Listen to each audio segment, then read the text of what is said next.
tüyüp ekleyecektir çörekli duatın, sonra idecektir derekli duatın.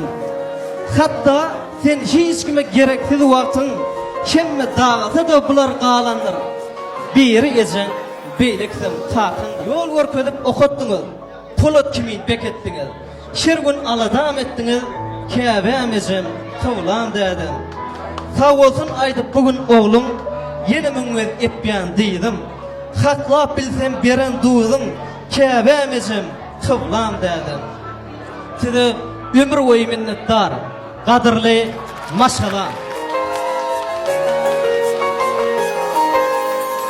Bugün balklı çağımda, yakınlarım yanımda, hiç açandığın zaman süyentidi canımdan.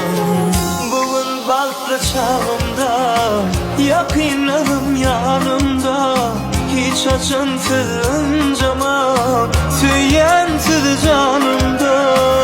Orta mehriban ömrümüzden kalayım.